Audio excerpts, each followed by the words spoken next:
ভারতের সাথে গোপন বৈঠক করেছে জামাত। সবচেয়ে মজার বিষয় হচ্ছে জামাত নিজেই এই গোপন বৈঠকের কথা ফাঁস করে দিয়েছেন।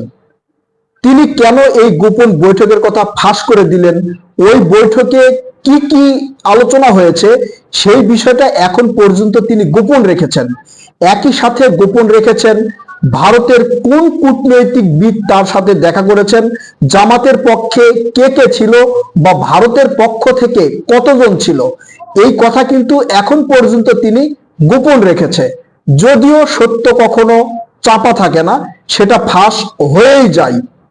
আরো ইন্টারেস্টিং বিষয় হচ্ছে তিনি কেন এই গোপন বৈঠকের কথা এই সময় এসে প্রকাশ করলেন।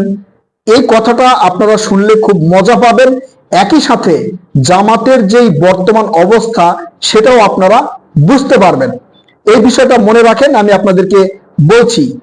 যখন সোশ্যাল মিডিয়া এবং গণমাধ্যমে তোলপাড় সৃষ্টি হয়ে গেল, হেডলাইন হওয়া শুরু হলো ভারতের সাথে জামাতি ইসলামের আমির ডক্টর শফিকুর রহমানের গোপন বৈঠক, এই হেডলাইন দেখে জামাতের মাথা আর কাজ করছে না।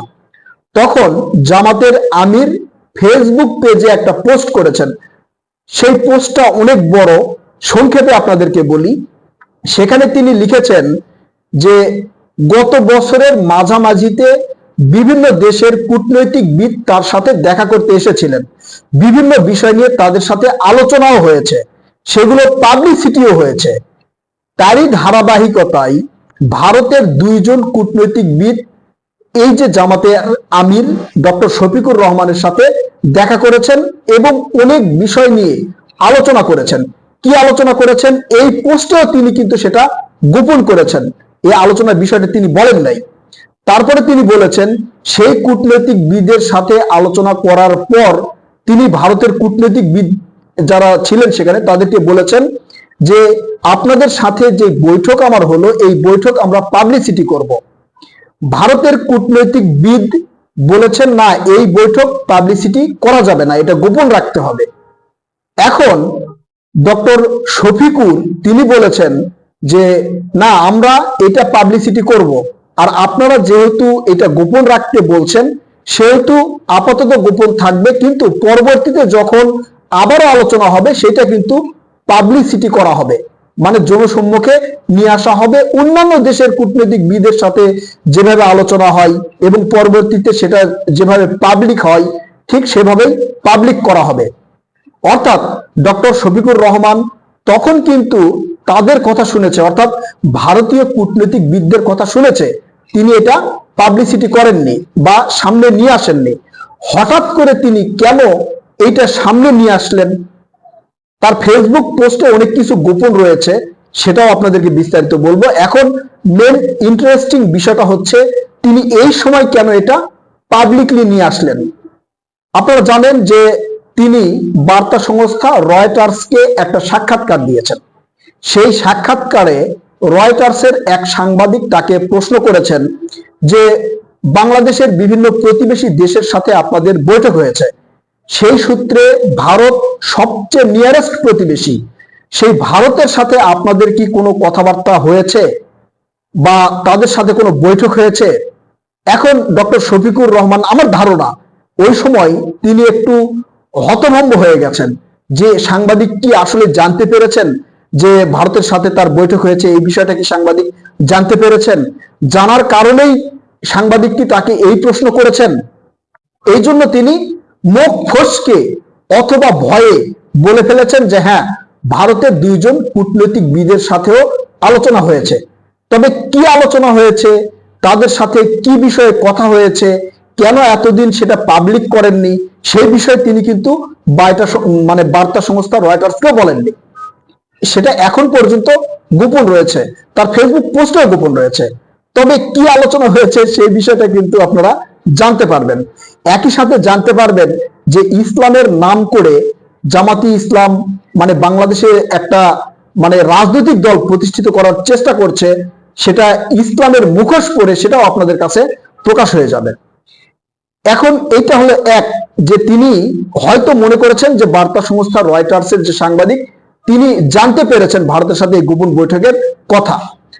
আরেকটা বিষয় হচ্ছে বেগম খালেদা জিয়ার যেদিন জানাজা হয় সেই দিন পাকিস্তানের পররাষ্ট্রমন্ত্রী, ভারতের পররাষ্ট্রমন্ত্রী, পাকিস্তানের স্পিকার, এছাড়া অন্যান্য দেশের পররাষ্ট্রমন্ত্রী কিন্তু বাংলাদেশে এসেছেন এবং তারেক রহমানের সাথে দেখা করে তাকে সমবেদনা জানিয়েছেন। ডক্টর শফিকুর রহমান আবার এটাও চিন্তা করতে পারেন যে ভারতের পররাষ্ট্রমন্ত্রী যেহেতু এই বাংলাদেশের বর্তমান বিএনপির কাণ্ডারি তারেক রহমানের সাথে দেখা করেছেন, সেখানে যদি তারেক রহমানকে বলে দেয় যে আমাদের কূটনীতিকবিদেরা জামাতের সাথে আলোচনা করেছে, এবং তারেক রহমান যদি এটা প্রকাশ করে যে জামাত ভারতের সাথে গোপনে বৈঠক করেছে, সেটা পাবলিক হয়নি বা জনসম্মুখে নিয়ে আসে নাই, তখন জামাতের যেই অবস্থান সেটা আরো নিচে চলে যাবে এবং এই গোপন বিষয়টা ফাঁস হয়ে যাবে। সেই জন্য এই যে তারেক রহমান প্রকাশ করার আগে অথবা ভারত প্রকাশ করার আগেই জামাত ইসলাম ভয়ে এটা প্রকাশ করে দিলেন। মানে ভয়ে কেন বলছি, ধরেন জামাতে ইসলামের আমির ডক্টর শফিকুর রহমান তিনি প্রকাশ করলেন না, কিন্তু ভারতের পক্ষ থেকে প্রকাশ করা হলো, তখন বিষয়টা জামাতে ইসলামের দিকে মানে তীরের মতো ছুটে যাবে। এখন যেভাবে অনেকেই অনেক ধরনের আলোচনা সমালোচনা করছেন, ঠিক এর চেয়ে আরো গভীরভাবে আলোচনা সমালোচনার সম্মুখীন হতো এই জামাত, যদি জামাতে ইসলামের পক্ষ থেকে এটা প্রকাশ করা না হতো। প্রকাশ তো একসময় না একসময় অবশ্যই হয়ে যেত, কারণ গত বছরের মাঝামাঝিতে এই আলোচনা হয়েছে, আর সেটা প্রকাশ হলো তারেক রহমান দেশে আসার পর। আর জামাতে ইসলামের ভিতরে এই একটা ভয় ঢুকে গেছে যে তারেক রহমান যখন বাংলাদেশে এসেছে তখন জামাতে ইসলামের খুঁটিনাটি বিষয়গুলোর উপরেও কিন্তু দৃষ্টি রাখবে। আপনারা ইতিমধ্যে জানতে পেরেছেন যে জামাত ইসলামের পক্ষ থেকে বলা হয়েছে তারেক রহমানের কার্যবিধি অর্থাৎ তারেক রহমানের গতিবিধি পর্যবেক্ষণ করবে জামাতে ইসলাম। তো জামাতে ইসলাম যদি তারেক রহমানের গতিবিধি পর্যালোচনা করে বা পর্যবেক্ষণ করে, বিএনপির পক্ষ থেকে কি জামাতের গতিবিধি পর্যালোচনা বা পর্যবেক্ষণ করা হবে না? অবশ্যই হবে। এই ভয়ে এই জামাতে ইসলামের আমির ডক্টর শফিকুর রহমান তিনি আগেই প্রকাশ করেছেন যে ভারতের সাথে তার একটা গোপন বৈঠক হয়েছে এবং ভারতের পক্ষ থেকে সেইটাকে গোপন রাখার কথা বলা হয়েছে, কিন্তু ডক্টর শফিকুর রহমান ভয়ে সেটা আগেই ফাঁস করে দিয়েছে। তবে এখানে একটা গোপন রহস্য রয়েছে, তাদের সাথে কি আলোচনা হয়েছে সে আলোচনার কথা বলেননি, এবং ভারতের পক্ষ থেকে যে দুইজন কূটনৈতিকবিদ তার সাথে দেখা করেছে এবং আলোচনা করেছে সেটা কি বিষয়ে আলোচনা হয়েছে সেটাও তিনি বলেননি। তিনি এখানে উল্লেখ করেছেন তিনি যখন অসুস্থ ছিলেন তখন তার বাসায় ভারতের কূটনৈতিকবিদ দুইজন এসেছিলেন, তার বাসায়, বিষয়টা মনে রাখবেন যে তার বাসায় এসেছিলেন, তার বাসায় এসে এই বৈঠক করেছেন। তখন কি মিডিয়া দেখে নাই? মিডিয়া কেন এটা প্রকাশ করে নাই যে ভারতীয় কূটনীতিবিদ তার ওখানে আসছে, নাকি এটা আসলে গোপনেই ডাকা হয়েছে?